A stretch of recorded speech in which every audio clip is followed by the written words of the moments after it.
No livro aberto eu vou falar sobre o ótimo Incidente em Antares, do Érico Veríssimo.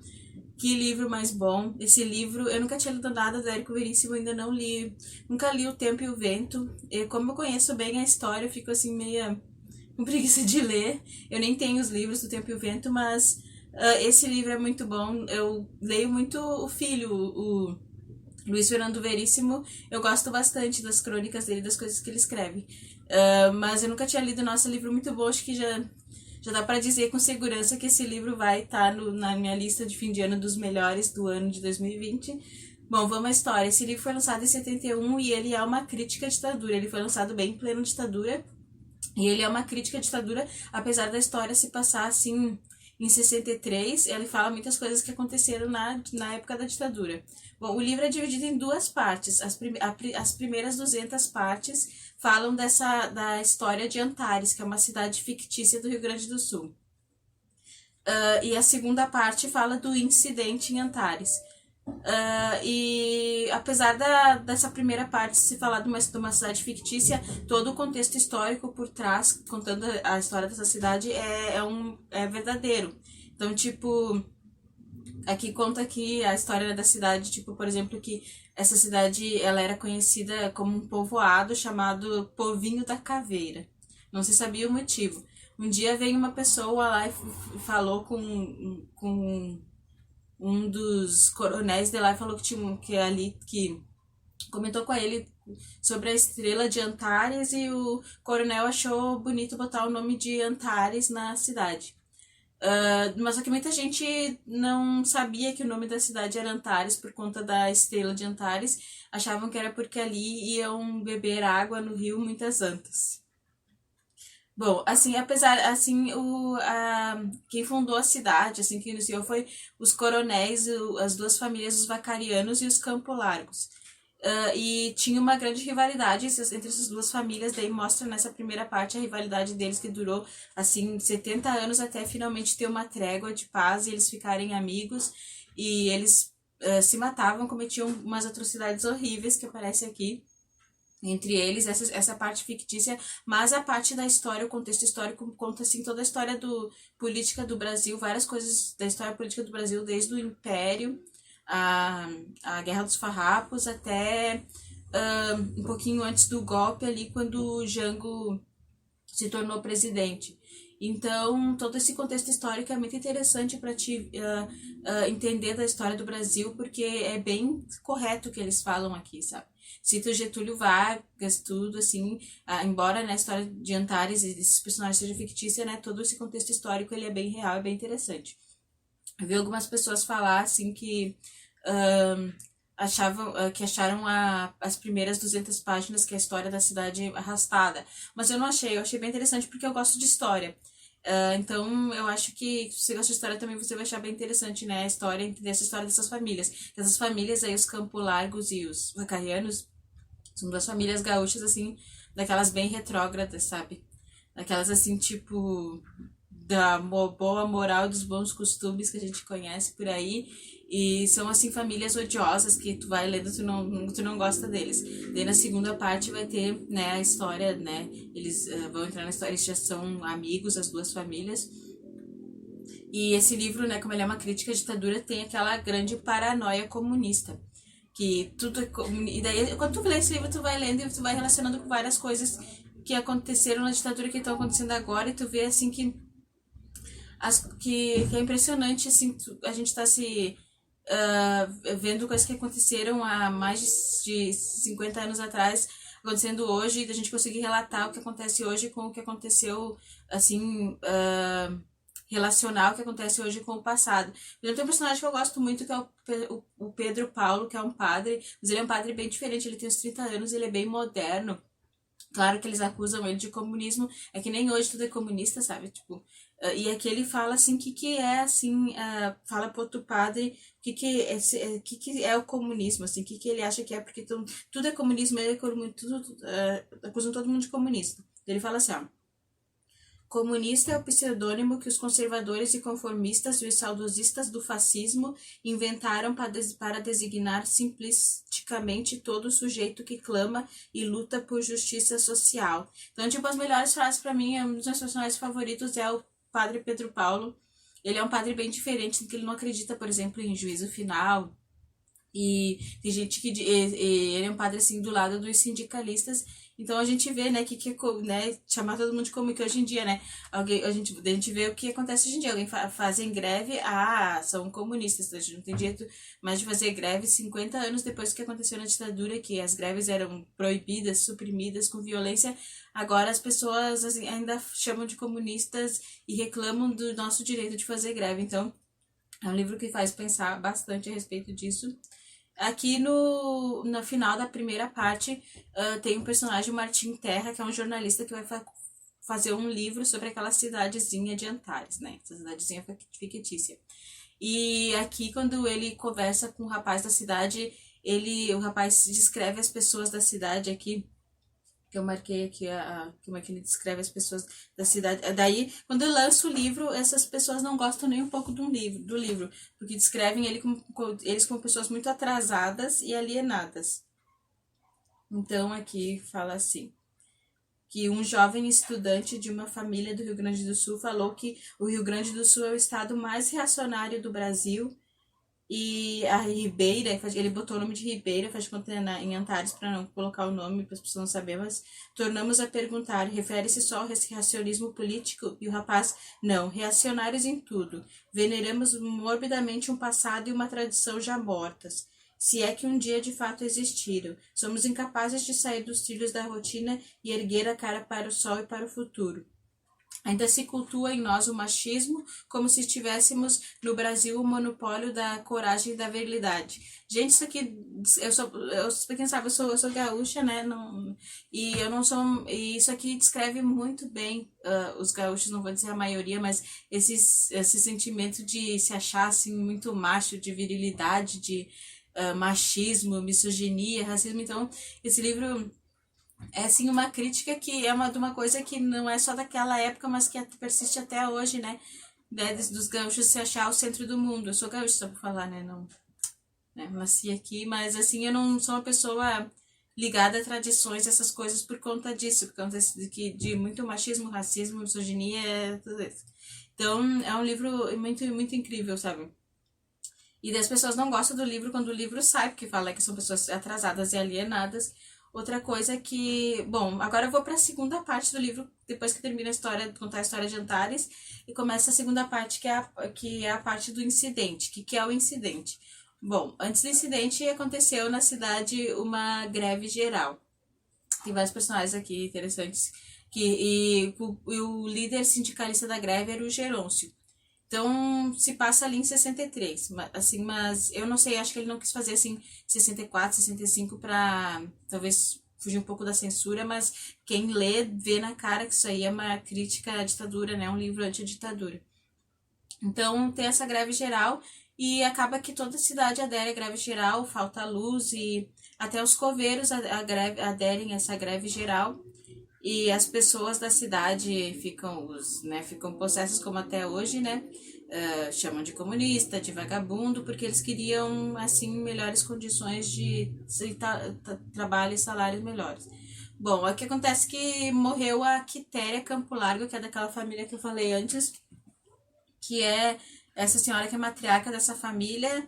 E aqui no livro ela é muito conhecida e tal, ela é amiga dos Vacarianos, agora eles são amigos, e do Tibério, que era inimigo da família dela, é amiga dele, e da mulher dele é Briolanja.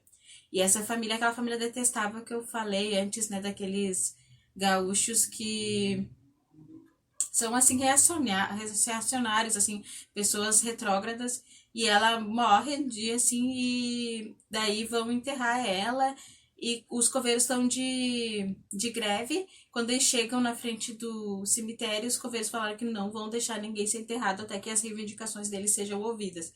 Então, o Tibério, que já é idoso e tal, e aquele tipo de gaúcho que acho que é aquele tipo de pessoa que acho que nem é gaúcho, aquele tipo de homem que acha que pode resolver tudo na bala, que se acha assim porque tá com um revólver na cintura, pega e ameaça atirar nos sindicalistas, daí o Gerôncio pega, tira a arma dele, essa parte é muito satisfatória, tira a arma dele, joga as balas no chão, empurra o velho no chão e chama ele de velho bobo, que as coisas não são mais assim, não é que nem no tempo dele, não se resolve mais a bala. Então, né, tipo, então essa parte é muito interessante. Essa personagem Quitéria, eu não gosto dessa personagem, porque ela também é uma personagem, assim, daquelas bem retrógradas, assim, conservadora, sabe? E eu vi uma mulher falar em um vídeo sobre literatura que gostava da personagem da Quitéria. Eu pensei, como pessoa, assim, conservadora daquele tipo, né, dos piores... Não o problema dela ser conservadora, mas, assim, de ter aquele pensamento, né, de se achar superior. Bom, então vai ter o Não Deixam Enterrar a Quitéria e eles decidem, então, deixar o caixão dela, assim, junto com outras pessoas que morreram, outras 6 pessoas que morreram na frente do cemitério, até decidir se vão responder às reivindicações dos grevistas. E daí os grevistas falam que vão cuidar do caixão, ninguém vai fazer nada. Daí tá, daí passa, daí de noite ficam lá, daí um ladrão vai, ninguém vê, mas um ladrão vai e abre o caixão da Quitéria, porque ele sabe que ela tinha sido enterrada com muitas joias. Ele abre esse caixão e então ele para roubar as joias. E quando ele abre o caixão, ele vê que ela não tá enterrada com as joias. E ela olha, acha que tá no céu e depois ela vê que não. Daí quando ela levanta, ela fala, ela bate nos outros caixões e ela vê que tá sem as joias dela, que ela foi enterrada sem as joias que ela queria, ela bate nos outros caixões e os outros 6 pessoas, esse que é o incidente dos caixões, levantam dos caixões e se perguntam: por que que nós estamos insepultos fora do caixão?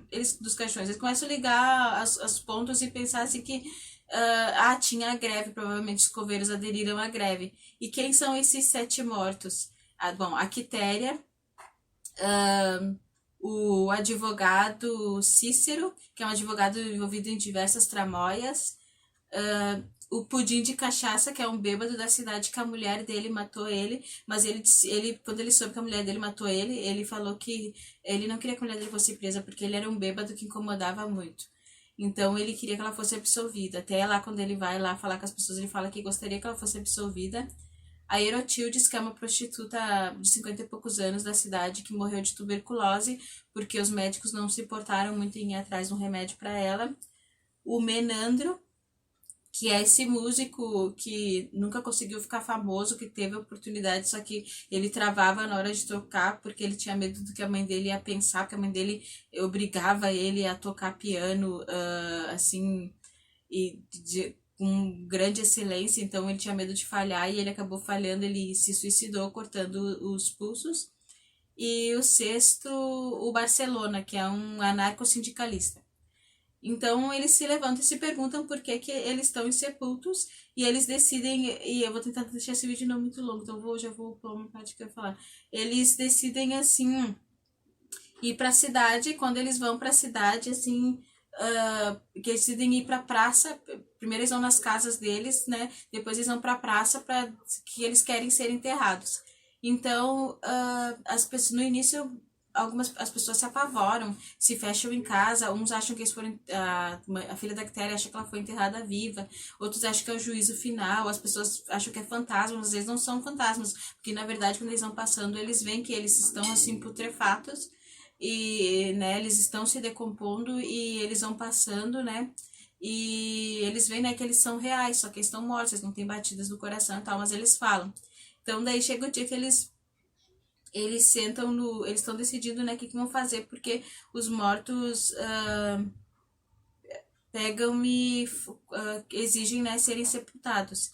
E, só que eles não querem responder às reivindicações dos grevistas.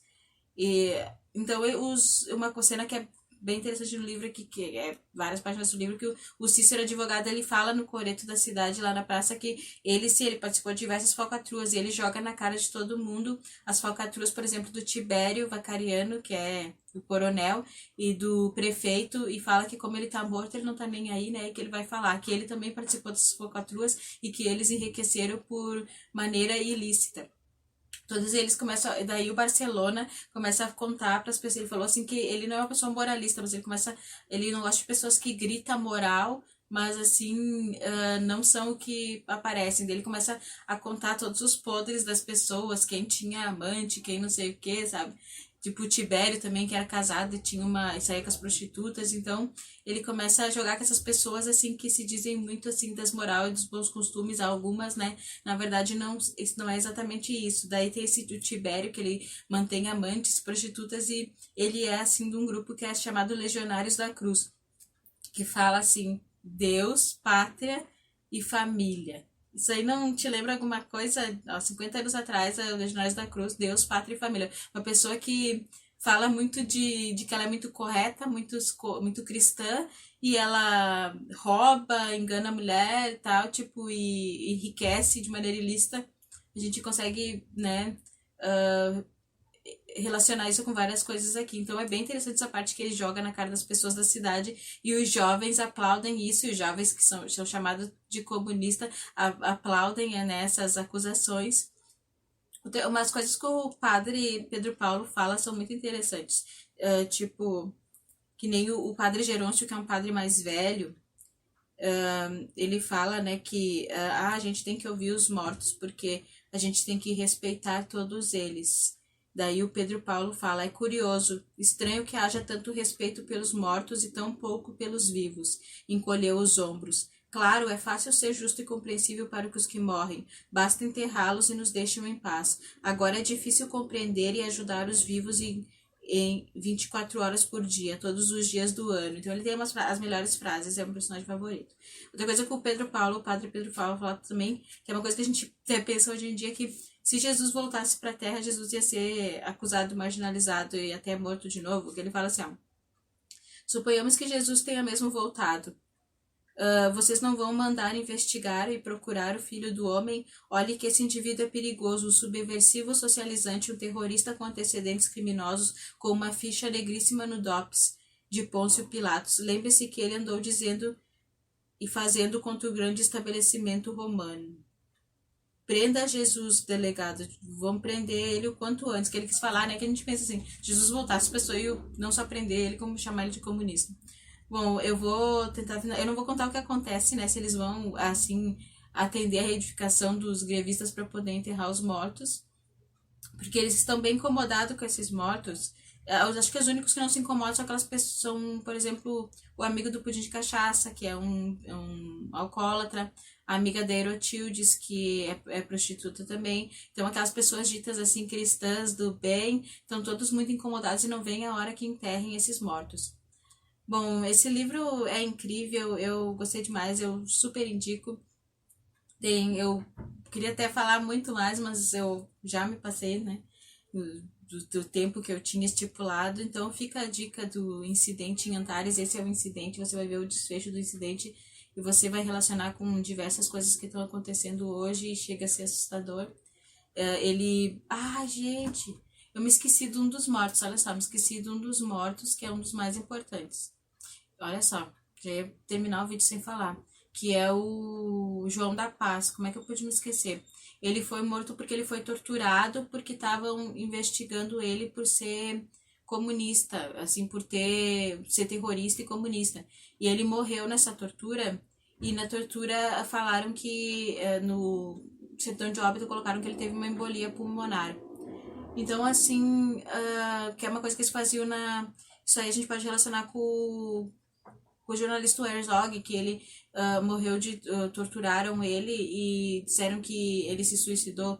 Então aqui ele acorda, e quando ele acorda ele fala que não, ele não morreu de embolia pulmonar, ele foi torturado até a morte. Então isso aqui, gente, como é que eu ia esquecer? Eu fui contando os mortos e contei 5, 6, né? São 7. Muito importante isso aí, porque essa é a maior crítica, né, do Pedro Paulo. Quando ele acorda do túmulo, as pessoas veem que ele tá todo machucado, que não era embolia pulmonar, nada, ele foi torturado até morrer. E a mulher, eles pegaram depois que ele morreu a mulher dele, que estava grávida, para torturar, também para saber de coisas, e isso aí nos lembra que na ditadura eles torturavam mulheres grávidas. Então a gente pensa no Pedro Paulo também, né, que queria justiça. Na verdade, ele queria tirar a mulher dele de Antares, porque ele sabia que ela estava correndo perigo. Não vou dizer o que acontece, mas olha só como é que eu pude me esquecer de um dos personagens mais importantes. Então, esse que apresenta bem o que a ditadura fazia. Bom, gente, então fica a dica desse livro. Eu nem. Não sei. Eu já vou mostrar o que eu já li, que eu não vou fazer resenha ainda, bem rapidamente. A Queda pro Alto e do Átomo ao Buraco Negro. E o que eu tô lendo, relendo o Diário de Anne Frank e a Varanda de Frangipane do Mia Couto. Então é isso, tchau e leia Acidente de Antares pra